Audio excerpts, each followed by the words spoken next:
Hi, this is Mayank Sharma from Jaipur the pink city. मेरे channel the law and insight में आप सभी का स्वागत है। आज मैं आपके साथ भगवान बुद्ध की एक कहानी शेयर करना चाहता हूँ। इस कहानी से जो शिक्षा मिलती है वो हमारे प्रोफेशनल एंड पर्सनल दोनों ही फ्रंट पे बहुत काम आएगी। भगवान बुद्ध एक गांव में अपने शिष्यों के साथ बैठे हुए ध्यान कर रहे थे। तभी गांव में से एक उनका विरोधी व्यक्ति वहां आता है और वो भगवान बुद्ध को बहुत गंदी गंदी गालियां देना शुरू कर देता है, बहुत भला बुरा कहता है। और उन गालियों को सुन के जो उनके शिष्य वहां बैठे थे ध्यान में, उनको बहुत क्रोध आता है। वो गुस्से से आग बबूला हो जाते हैं। लेकिन भगवान बुद्ध जो है वो एकदम शांत मुद्रा में अपने ध्यान में बैठे रहते हैं। काफी देर गाली गलौज करने के बाद वो व्यक्ति थक हार के वापस चला जाता है। तब भगवान बुद्ध के शिष्य उनसे ये प्रश्न रखते हैं कि प्रभु, इस व्यक्ति ने इतनी आपको गाली दी, इतना आपको भला बुरा कहा, उसके बावजूद भी आप शांत बैठे रहे। हमारे तो एकदम रगों में खून दौड़ पड़ा था कि हम उसको अभी पकड़ के उसके साथ मारपीट करें, उसको धमकाएं, लेकिन हम आपकी वजह से शांत बैठे रहे। और आप इतना शांत बैठे रहे कि आप पर जरा सा भी असर नहीं हुआ। इसका क्या कारण है?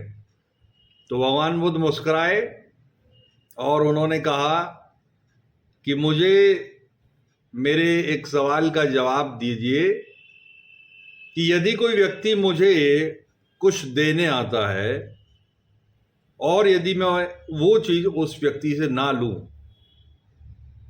तो उस चीज का क्या होगा?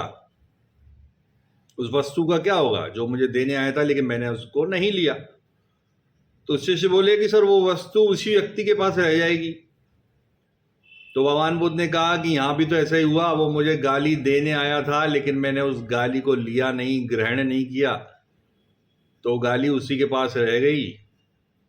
तो मैं व्यर्थ में क्यों चिंता करूं, क्यों परेशान हूं? इसलिए मैं आराम से बैठा हुआ था शांत मुद्रा में।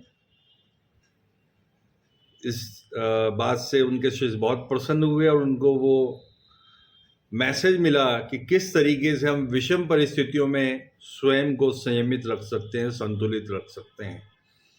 जैसे हम अपने रूम में या अपने ऑफिस में जब एसी लगा लेते हैं तो बाहर कितना भी मौसम खराब हो जाए, लेकिन हमारे अंदर का कमरे का या ऑफिस का जो इन्वायरमेंट है, एटमॉस्फेयर है, वो एकदम प्लेजेंट रहता है।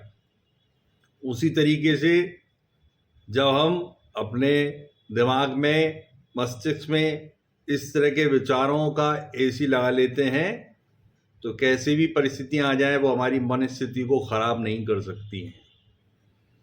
कई लोग बड़े शांत मुद्रा के होते हैं, बड़े शांति से, बड़े प्लेजेंटली काम करते हैं, उनको गुस्सा भी बहुत कम आता है।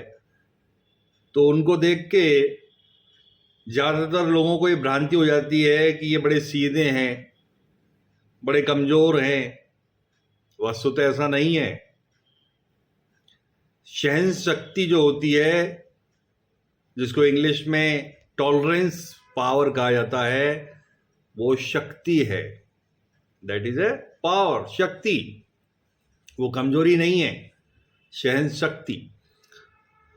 तो कोई व्यक्ति यदि शांत रहता है, क्रोध में नहीं आता है, विषम परिस्थितियों में भी अपने ऊपर का कंट्रोल बनाए रखता है, तो वो आपसे ज्यादा शक्तिशाली है, वो कमजोर नहीं है। इस चीज को समझना चाहिए और इस शक्ति को अपने अंदर डेवलप करना चाहिए, विकसित करना चाहिए। इस तरह का डेवलपमेंट हमारे प्रोफेशनल एंड पर्सनल दोनों लाइफ में बहुत ज़्यादा काम आता है। ये चीज़ों को सुव्यवस्थित कर देता है, आपकी प्रोडक्टिविटी को बढ़ा देता है, आपके रिलेशंस को मेंटेन रखता है और आपके मानसिक एवं शारीरिक स्वास्थ्य को बेहतर बना देता है। इसलिए मन को शांत रखने का प्रण रखें, अपने विचारों को इस तरीके से संयमित करें कि हम अंदर से सदैव प्रसन्न रहें, आनंदित रहें। Thank you so much.